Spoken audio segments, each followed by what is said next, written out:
안녕하세요. 오늘도 사연살롱을 찾아주셔서 감사합니다.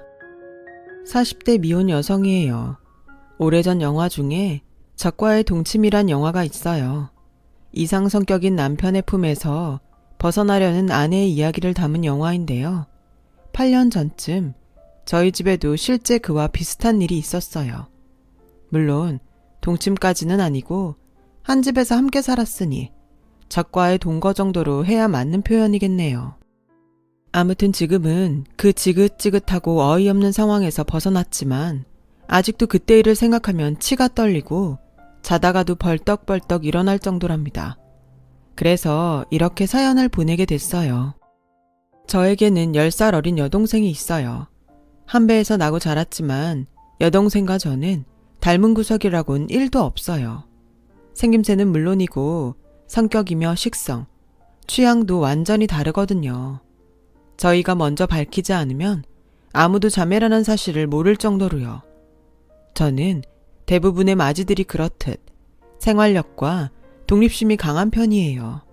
하지만 애교는 없는 편이죠. 반면 여동생은 겁이 많고 의존적인 성격을 가지고 있지만 상냥하고 포근한 성격이에요.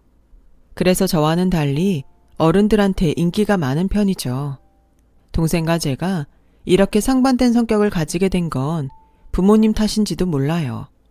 저희 부모님은 제가 중학교 3학년 때 이혼을 하셨어요. 원인은 아빠의 외도였습니다. 저희 아빠는 제가 중학교 1학년 때 직장에서 사고를 당하는 바람에 한쪽 다리를 심하게 다치셨어요. 그 여파로 평생 한쪽 다리를 절게 되셨죠. 다행히 산재 처리가 돼서 매달 상당한 금액의 연금을 받게 됐는데 그때부터 아빠가 변하기 시작한 거예요. 술과 여자에 빠져 살게 되셨거든요. 일을 하지 않아도 따박따박 연금이 나오니 자연스레 사람이 게을러지고 향락에 빠져들기 시작한 거죠. 엄마는 그런 아빠를 대신해 돈을 벌고 살림까지 도맡아 해야 했어요. 아빠가 받는 연금은 고스란히 아빠의 유흥비로 빠져나갔거든요. 점점 망가져가는 아빠를 볼 때면 정작 다친 건 아빠의 다리가 아니라 정신이 아닐까 생각될 정도였어요. 그래서 점점 아빠와 멀어졌죠. 그러자 엄마가 그러시더라고요.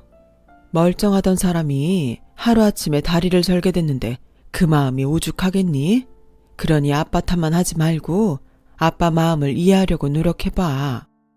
하지만 얼마 뒤 늘 부처님 가운데 토막 같던 엄마조차도 더는 아빠를 두고 볼 수 없게 되어버렸어요.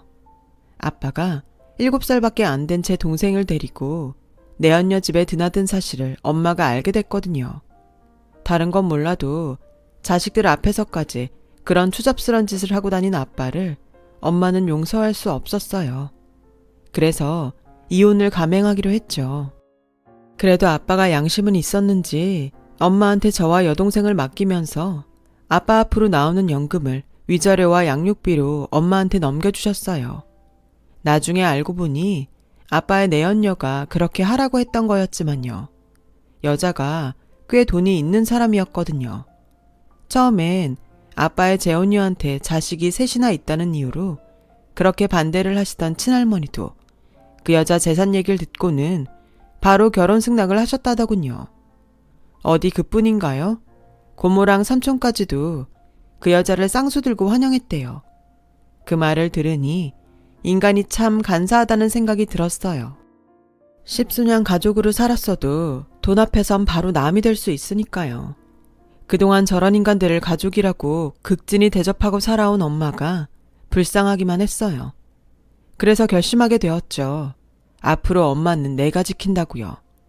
그때 이후로 엄마한테 어리광을 부리는 일은 없었어요. 나마저도 엄마한테 짐이 돼서는 안 된다는 생각에 일찍이 어른이 되어버린 거죠.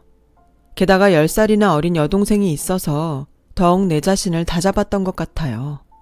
반대로 여동생은 하루아침에 아빠가 사라져버린 것에 대해 상당한 충격을 받았던 것 같아요. 그래서 더 엄마나 저한테 많이 의지하곤 했어요. 문제는 성인이 되고도 이런 성향은 바뀌지 않았고 연애 패턴에도 영향을 끼치게 됐다는 거예요. 유독 나이 차이가 많이 나는 남자한테 끌렸던 여동생은 남자한테 의지하는 경향을 보였어요.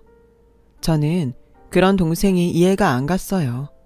그래서 싸우기도 많이 싸웠죠. 모든 자매들이 그렇듯 정말 치열하게 싸우며 자랐습니다. 물론 엄마 몰래 말이죠.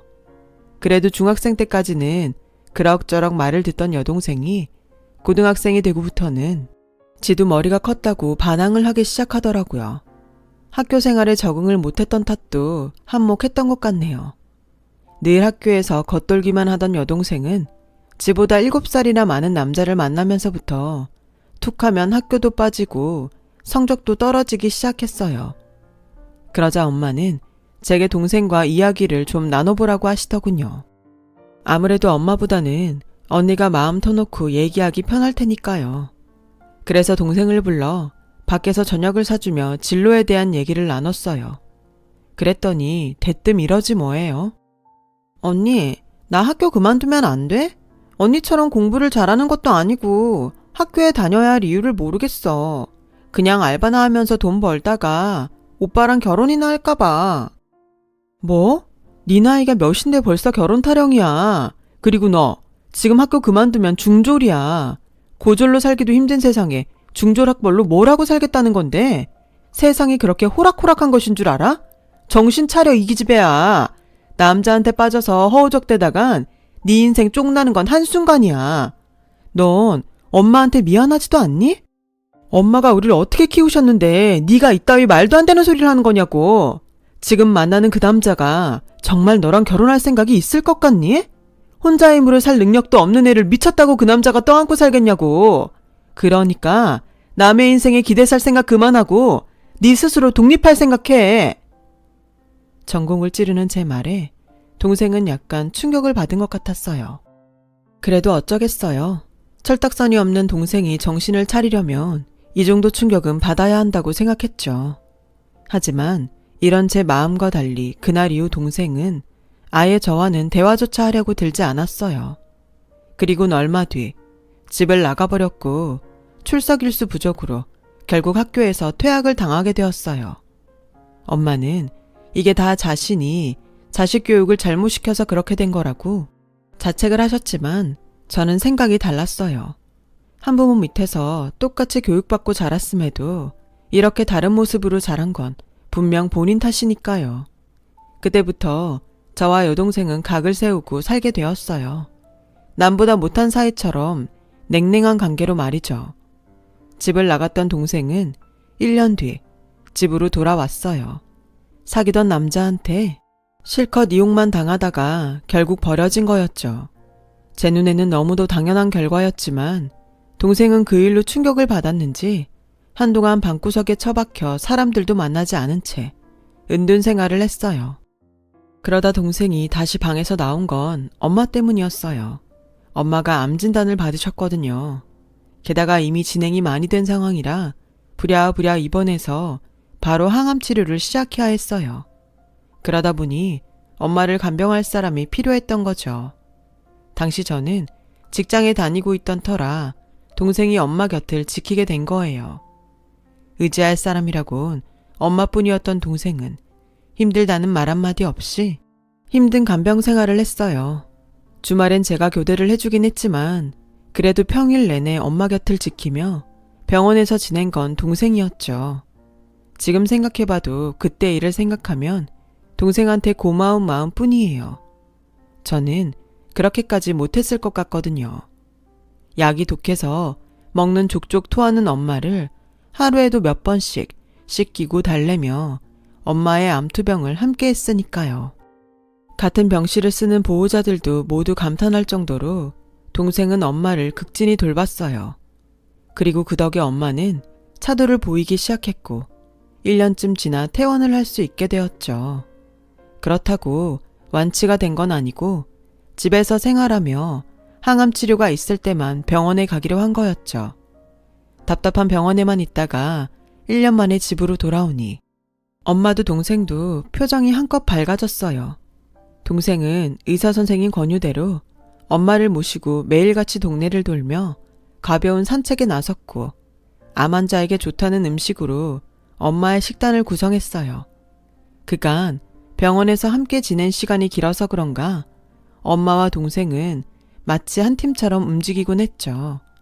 제가 서운함을 느낄 정도로요.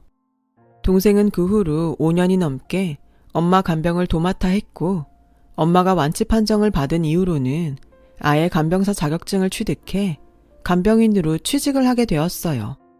엄마가 암에 걸렸다는 얘기를 들을 때만 해도 하늘이 무너지는 것 같았는데 결과적으로는 동생의 인생에 새로운 문을 연 계기가 된 셈이었죠. 그렇게 동생은 간병인 생활을 하며 생애 처음으로 사회생활을 시작했어요. 또래 친구들은 한창 대학 생활을 하며 소개팅도 하고 MT도 다니는데 일주일 내내 병원에서 환자들과 씨름하는 동생을 보니 마음이 아프더라고요. 비록 몇 년간 사이가 벌어져 남보다 못한 사이로 지내긴 했지만 그래도 피를 나눈 형제인데 왜 안 그렇겠어요. 그래서 하루는 동생한테 그랬죠. 검정고시를 봐서 대학에 들어갈 생각 없냐고요. 사회복지학과나 관련 학과를 나오면 지금보다 편한 일을 하며 살 수 있을 거라고요. 언니가 보기엔 내가 하는 일이 하찮아 보이는 모양인데 나한테는 세상 무엇보다 중요한 일이야. 난 지금껏 남한테 의지하고 살 줄만 알았는데 병원에서 내 도움이 절실한 사람들 뿐이더라고. 내가 누구한테 도움이 될 거라고는 정말 꿈에도 몰랐는데 말이야. 힘들고 욕도 많이 먹는 일이지만 그래도 난 이 일이 좋아. 언니가 내 걱정하는 마음은 알겠는데 그러지 않았으면 좋겠어. 제 눈엔 아직도 철없는 중학생으로 보였던 동생은 어느새 속이 꽉 찬 어른이 돼 있더라고요. 동생을 위한답시고 제멋대로 대학에 가서 편한 직업을 찾으라고 했던 제가 너무 창피할 정도로 말이죠. 이제는 동생이 제 몫을 하며 살 것 같다는 안도감이 들었어요. 그래서 예전처럼 동생을 감시하거나 단속하는 일은 더는 안 하게 되었죠. 집안일도 안정이 되고 걱정 없이 평온한 나날들이 이어지던 가운데 회사에서 유럽 지사 파견 신청 공고를 보게 되었어요. 그동안 쉴 틈 없이 일에 빠져 사느라 변변한 해외여행 한번 못 해본 저로선 일하며 유럽 생활을 할 수 있는 좋은 기회를 놓치고 싶지 않았어요. 하지만 이런 생각을 하는 사람이 어디 저뿐이겠어요? 소문으로는 경쟁률이 어마어마할 거라고 하더군요. 그래서 지레 겁먹고 포기할까 했는데 일찍 결혼한 동기가 그러는 거예요. 네가 남편이 있냐 자식이 있냐? 그러니까 훌훌 떠나. 한 번뿐인 인생 너도 한 번쯤은 널 위해 살아봐야 하지 않겠니? 더없이 좋은 기회잖아. 눈 딱 감고 지원해봐. 혹시 아니? 네가 떡하니 합격할지? 동기의 응원에 난생 처음 용기를 내 파견 지원을 하게 되었고 결과는 합격이었죠. 막상 파견을 떠나게 되자 그제야 겁이 덜컥 나더라고요. 완쾌를 했다고 하지만 그래도 엄마를 동생한테 맡겨두고 나 혼자 떠나는 게 왠지 미안하고 걱정이 됐거든요. 그래서 집에다가는 말도 못하고 혼자 소가리만 하고 있었는데 동생이 제게 무슨 걱정 있냐고 묻는 거예요. 그래서 2차 저차 해서 유럽지사로 파견을 가게 됐다고 얘기를 했더니 선뜻 갔다 오라고 하지 뭐예요. 죽으러 가는 것도 아닌데 웬 걱정? 엄마가 걱정돼서 그러는 거라면 걱정 붙들어 매셔. 유능한 간병인이 한 집에 있는데 뭐가 걱정이야. 그러니까 우리 걱정하지 말고 마음 편하게 다녀와. 올 때 선물이나 두둑이 사오고. 엄마한테는 내가 잘 얘기해 둘게. 늘 어린 줄만 알았던 동생이 이제는 철이 들어서 언니 생각까지 해주는 걸 보니 기분이 참 묘하더라고요. 덕분에 저는 마음 편히 해외 파견을 나갈 수 있었어요. 그렇게 1년이 지난 어느 날이었죠.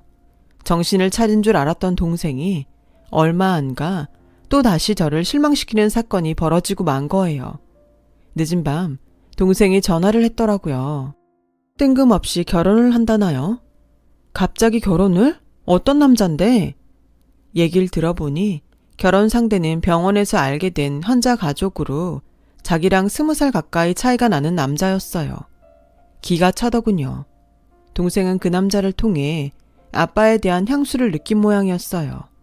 사랑이 아닌 기댈 대상을 찾은 거였죠. 이런 동생의 연애 성향은 인생 최악의 남자를 만나게 되는 단초가 된 거예요. 저는 해외에 나와 있던 처지라 당장 한국으로 달려가 동생을 뜯어 말릴 수도 없었죠. 할 수 있는 거라곤 매일 전화를 걸어 동생을 회유하는 것 뿐이었어요. 하지만 그렇게 시간이 흐르는 사이 동생은 엄마와 제게는 비밀로 혼인신고까지 마쳤더라고요. 식도 올리지 않은 채 말이에요. 이젠 빼도 박도 못할 상황이 된 거죠. 그러던 어느 날이었어요. 하루는 엄마한테 안부 전화를 했는데 옆에서 남자 목소리가 나는 거예요. 누구냐고 물었더니 누구긴 누구니? 네 제부지. 처음엔 남자가 나이도 많고 그래서 반대를 했는데 같이 살아보니 사람이 괜찮더구나. 윤정이도 많이 아끼고 너도 없는데 나 혼자 두기 그렇다고 굳이 날 모시고 살겠다잖니. 요즘에 이런 사람이 또 어딨니? 덕분에 말년에 사위 수발받고 살고 있다. 저희 집에 들어와 살고 있다는 말에 황당했지만 한껏 들뜬 엄마 목소리를 들으니 화도 못 내겠더라고요. 한편으론 자식인 내가 해야 할 도리를 대신해준다니 고맙기도 했고요. 그래서 어차피 엎질러진 일 그냥 덮고 잘 지내보자 생각했어요. 그렇게 시간은 흘러 파견을 마치고 한국으로 돌아가게 되었어요. 그런데 막상 한국으로 돌아와 보니 생각지도 못한 걱정이 생기더군요.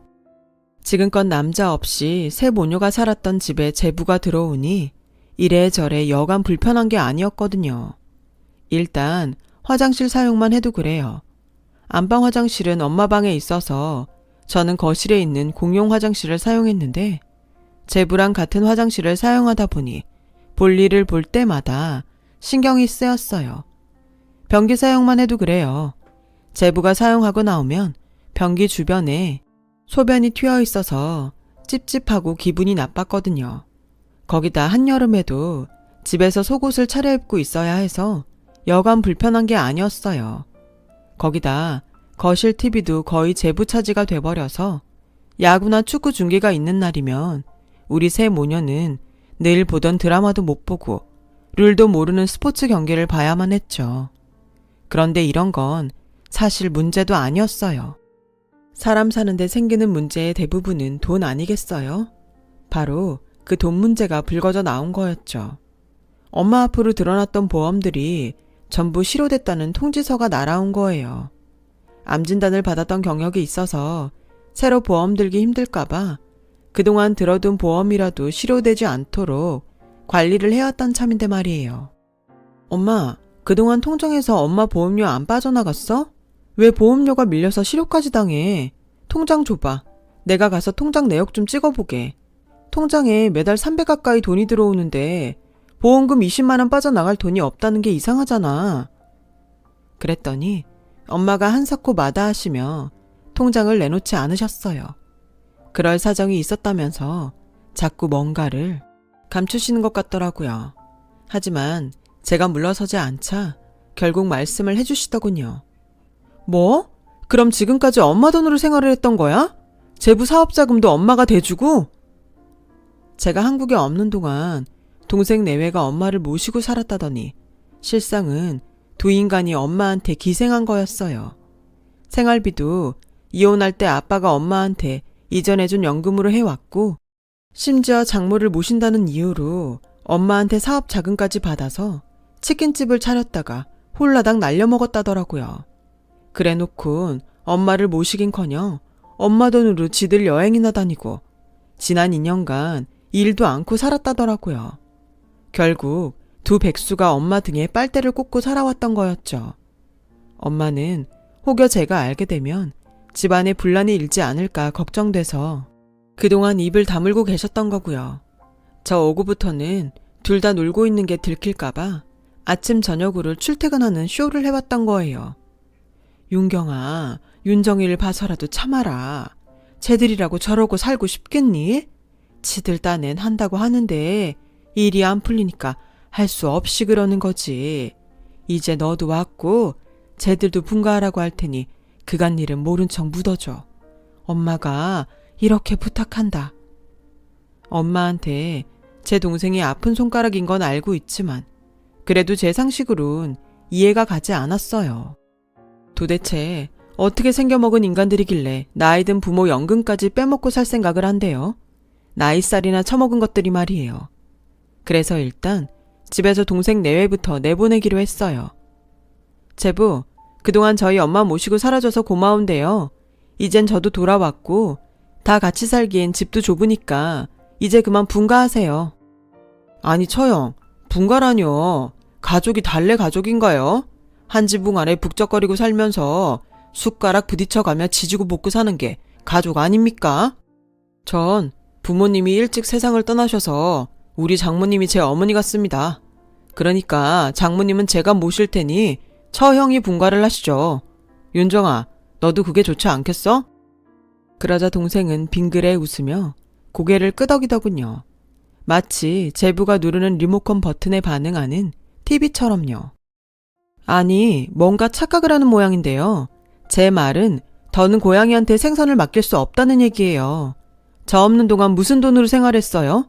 오픈한 지 1년도 안 돼 닫은 치킨집은 누구 돈으로 차렸냐고요? 저희 엄마 돈이었죠? 그래놓고 둘 다 일도 안 하고 여지껏 우리 엄마 등골 빼먹고 사는 거 아니냐고요? 그래놓고 뭐요? 돌아가신 어머니처럼 생각을 한다고요? 제부는 부모님 살아생전에 부모 등에 빨대 꽂고 살았었나 봐요. 됐고요. 더 길게 말 안 해요. 일주일 내로 집 구해서 나가주세요. 사람이 양심이 있어야지. 어쩜 이렇게 뻔뻔할 수가 있어요? 윤정이 너도 정신 차려 이 기집애야. 그러자 제부 얼굴이 붉어지더니 버럭 소리를 치는 거 있죠. 이봐요 처형, 사람 무시하지 말아요. 내가 돈이 없어서 여기 이러고 사는 줄 아십니까? 저도 돈 있어요. 이깟 푼돈 때문에 나보다 나이도 어린 처형한테 이런 수모 받고 살 사람 아니라고요. 윤정이 너 말해봐. 네가 우리 어머니 간병인이었으니까 잘 알 거다. 우리 어머니 돌아가실 때 내 앞으로 땅 해주신 거 너도 알지? 저요 어마어마한 땅 부자예요. 근데 왜 이러고 있냐? 그 땅값 오르길 기다리느라 이러고 있단 말입니다. 땅만 팔면 장모님한테 빌린 돈 2배 아니 10배 쳐서 갚을 거라고요. 처형이 돈 좀 번다고 유세 떨고 싶은 모양인데 내가 땅만 팔면 그땐 처형도 내 앞에서 큰 소리 못 칩니다. 윤정아, 가서 땅 문서 가져와. 처형이 날 아주 거지새끼 취급을 하는데 그 땅 문서 좀 보여주게. 제부 말이 떨어지기가 무섭게 동생은 땅 문서를 들고 나왔어요. 그렇게 날 못 믿겠다면 이 땅 문서 처형한테 맡기면 되겠습니까? 이거 내주면 되겠냐고요. 사람이 그러는 거 아닙니다. 기껏 장모 생각해 처가살이하겠다 나선 사람한테 이러면 안 된다고요. 제부 말대로 엄청난 규모의 땅이 있기는 했어요. 하지만 문서상으로는 그 땅 시세가 어떻게 되는지 알 수도 없고 맹지인지 아닌지 알 수 없었죠. 그래도 일단 땅 문서라도 잡아 놓는 게 낫겠다 싶어 땅 문서와 더불어 각서를 받아두기로 했어요. 엄마와 동생은 그렇게까지 해야겠냐고 했지만 세상에 믿을 사람이 어딨어요. 부모한테도 배신당하고 사는 마당에. 그래서 다음날 제부를 데리고 근처 변호사 사무실로 갔어요. 거기서 각서를 쓰고 공증까지 받았죠. 제부는 제가 이렇게까지 나올 줄은 몰랐던지 꽤나 당황하는 듯 했어요. 아무튼 그 일은 그렇게 매듭을 지었고 남은 건 동생 내외의 분가였죠. 제가 말미를 주었던 일주일이 코앞에 다가왔거든요. 제부가 어떻게 나오나 볼참이었는데 글쎄 집을 구했다며 그 주 토요일에 이사를 나가겠다고 하지 뭐예요. 돈이 어디서 생겨서 그렇게 빨리 이사를 하나 궁금하긴 했지만 물어봤자 머리만 아프니 더는 묻지 않았어요. 융자를 받던 사채를 끌어다 쓰던 내 알 바 아니다 싶었죠. 그리고 그 주 주말 동생 내외는 약속대로 이사를 나갔고 저는 엄마와 단 둘이 살게 되었어요. 그런데 10수년간 연락이 없던 아빠가 집으로 찾아왔지 뭡니까. 다짜고짜 결혼을 축하한다며 양심상 식장에 손잡고 들어가겠다는 말은 차마 못하겠다며 고개를 숙이더군요. 뜬금없는 소리에 혹시 어디가 아프신 거 아니냐고 물었어요. 그랬더니 글쎄 얼마 전에 아빠한테 제 남편감이란 사람이 찾아와 인사를 하고 갔다지 뭐예요. 부모 노릇도 못하고 산 내가 해줄 게 뭐 있겠니. 전셋집 보증금 구할 돈이 부족하다고 해서 집사람한테 말해 5천을 해줬는데 너한테 말 안 하디? 아니, 그 사람이 누군 줄 알고 함부로 돈을 줘요. 아빠 제정신이에요? 윤정이랑 같이 왔길래 의심 않고 내줬다만 그럼 너 결혼하는 거 아니야? 그 말을 들으니 내 남편감이라고 속인 사람이 누군지 알 것 같더군요. 제부가 틀림없었어요. 알고 보니 동생은 아주 오래전부터 종종 아빠를 찾아가 용돈도 받고 숱하게 돈도 뜯어 썼던 모양이었어요. 하도 그러니 아빠 부인이 한 소리를 했고 그때 이후로는 연락을 끊고 살다가 이참에 이사 보증금을 구하러 남편과 찾아갔던 모양이에요. 이젠 하다 지 언니 결혼 자금까지 받아 챙긴 거였죠. 아무리 동생이지만 더는 참고 넘길 수 없어서 그 길로 동생네 집으로 찾아갔어요. 여전히 두 사람은 일도 않고 집구석에 들어앉아 TV를 보고 있더군요. 이거 내 신혼집 아닌가? 근데 왜 당신들이 여기서 뭉개고 있어? 이기집애야, 넌 이제 언니 결혼까지 팔아가며 돈 뜯어 쓰고 사니? 언제까지 그따위로 인생을 살 거야? 네가 그 모양이니까 네 주변에 저런 똥파리 같은 것만 꼬이는 거 아니야. 더는 길게 말 섞고 싶지 않으니까 당장 이 집 계약서 갖고 와. 네가 아빠한테서 나 팔고 받은 돈 아빠한테 돌려주게 당장 가져와. 그리고 제부, 인생 그렇게 살지 마요. 나이나 어리면 어려서 그런다 쳐요. 그 나이 먹고도 어쩜 애만도 못해요? 제부 땅 팔리지도 않는 맹지더군요. 그깟 돈도 안 되는 땅 팔아서 부자 될 생각 일찌감치 접고 우리 아빠한테 받아간 5천이나 내놓으시죠. 안 그럼 사기죄로 고소할 테니까 알아서 하라고요. 그러자 제부가 본색을 드러내더군요. 야, 너도 네 동생이니까 알 거 아냐. 내가 왜 이런 애랑 결혼을 했겠니? 학벌이 있기라니 똑똑하기라니 그저 멍청해서 남자 말 잘 듣는 거 그거 하나밖에 더 있어? 이런 거 데리고 살아주면 니들이 고마워야 하는 거 아냐? 하다못해 월세집 하나 정도는 해줘도 되는 거 아니냐고. 내가 1억을 해먹었냐 10억을 해먹었냐 고작 5천 가지고 이 난리야. 그리고 맹지른 땅 아니냐? 기다려봐. 강남 땅도 원래는 똥값이었잖아. 그게 금싸라기 땅이 될 줄 누가 알았겠어. 내 땅도 그렇게 안 되리란 보장 있어. 그러니까 그거라도 먹고 떨어지란 말이야. 안 그럼 어쩔 건데? 재주 있으면 배 째고 가져가시던가. 어차피 네 아빠 속인 것도 다 네 동생 짓이고 내가 사주했다는 증거는 하나도 없으니까. 그러니 고소를 하든 고발을 하든 네 마음대로 하셔. 그래 봐야 네 동생 인생 망치는 거지 내 인생 망치는 거 아니니까. 아주 대놓고 배째라는 식으로 나오더라고요.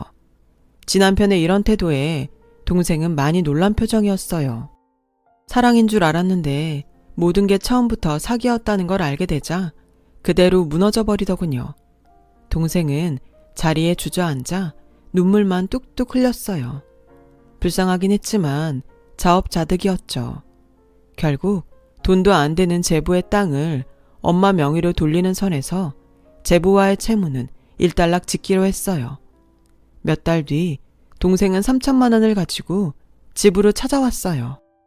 제부와는 이혼을 했고 살던 집은 처분을 했으나 보증금 3천 외에 나머지 돈은 살림살이를 사느라 써서 없다고 나머지 2천은 버는 대로 갚겠다고 하더군요. 현재 자신은 다시 간병인 일을 시작해서 병원에서 지내고 있다고 했어요. 엄마는 밖에서 고생 말고 집으로 들어오라고 하셨지만 동생은 끝내 거절하고 돌아갔어요. 그렇게 연락을 끊고 산 지 8년쯤 지난 어느 날이었어요. 뜬금없이 제부가 집으로 찾아왔더라고요. 다짜고짜 돈 1,000만 원을 내밀고는 자기 땅을 돌려달라고 하더군요. 이미 8년 전에 소송을 통해 명의 이전을 끝낸 땅을 말이죠. 자신이 치킨집을 차릴 때 엄마한테 빌린 1억 5천 중 나머지 돈은 한 달 내에 갚겠다면서요. 그 말을 들으니 왠지 그대로 땅 문서를 내주면 안 될 것 같더라고요. 이 인간이 뭔가 꿍꿍이가 있는 것 같았거든요. 그래서 일단 생각해 보겠다고 하고 돈과 함께 제부를 돌려보냈어요. 그리고는 부동산에 연락해 땅 시세를 알아보았는데 세상에, 맹지인 줄 알았던 그 땅 일대가 개발이 추진되면서 엄청 가격이 올랐지 뭐예요. 수십억은 좋게 되겠더라고요. 그럼 그렇지. 이 인간이 그 소식을 듣고 득달같이 달려온 거였어요. 다음날 제부가 다시 아침 일찍 찾아왔길래 땅은 돌려줄 수 없다고 했더니 길길이 날뛰면서 자기 땅 내놓으라고 발광을 하더라고요. 이봐요. 당신 땅이라뇨. 그게 어떻게 당신 땅이야? 우리 엄마 땅이지. 기억 안 나? 명의 이전까지 끝낸 거? 왜? 우리 엄마 돈 맹지랑 퉁칠 땐 좋아라 하더니 그 땅이 엄청 올랐다니 배 아파 못 살겠어? 이거 완전 도둑놈 심보네. 더 할 말 없으니까 나가요. 댁처럼 거지근성으로 똘똘 뭉친 인간이랑은 더 할 말 없으니까. 한 번만 더 우리 집에 와서 행패 부리면 그땐 경찰 부를 줄 알아. 그러자 제부는 눈이 뒤집혀서는 저를 밀치고는 땅 문서를 찾으려고 온 집안을 뒤집어댔어요. 그 바람에 화분이며 집기들이 깨지기도 했죠. 참다 못한 저는 경찰에 신고를 했고 결국 제부는 주거 침입에 폭행, 재물 손괴죄로 현장에서 체포됐어요. 이 일로 제부는 저희 모녀 주변에 접근할 수 없도록 접근 금지 명령까지 받게 되었죠. 얼마 뒤 엄마는 제부한테 받았던 그 땅을 엄청난 돈을 받고 팔았어요. 엄마는 그 돈을 반으로 나눠 동생과 제게 주시기로 했어요. 그래서 8년 만에 동생을 찾아갔는데 글쎄 한사코 그 돈을 받지 않겠다지 뭐예요. 자기한텐 그럴 자격이 없다면서요. 비록 몸은 힘들지만 지금처럼 환자를 돌보며 사는 게 자신은 더없이 편하고 좋다고요. 그러니 그 돈은 필요 없다더군요. 그래서 일단 그 돈은 제가 통장에 묻어두기로 했어요. 언제고 동생이 필요하다고 할 때 주려고요. 대신 엄마도 이제 많이 늙으셨고 언제 어떻게 되실지 모르니 앞으로 엄마 생신이랑 명절 때는 집에 오라고 했어요. 엄마가 많이 보고 싶어 하신다고요. 그랬더니 동생이 눈물을 글썽이더군요. 지도 엄마가 많이 그리웠던 모양이에요. 그 모습을 보니 마음이 아리더군요. 사건 사고도 많았지만 그래도 어쨌든 내 동생이니까요. 비록 늦은 감은 있지만 지금이라도 동생이 올바른 인생을 살게 돼서 얼마나 다행인지 몰라요. 이제는 동생이 마음의 짐을 좀 덜고 행복한 삶을 살기를 바랄 뿐입니다. 긴 사연 들어주셔서 고맙습니다. 좋은 하루 되시고 항상 건강하세요. 여러분, 사연 댓글에 응원과 현명한 조언 부탁드려요.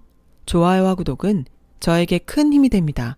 오늘도 좋은 일 가득하세요.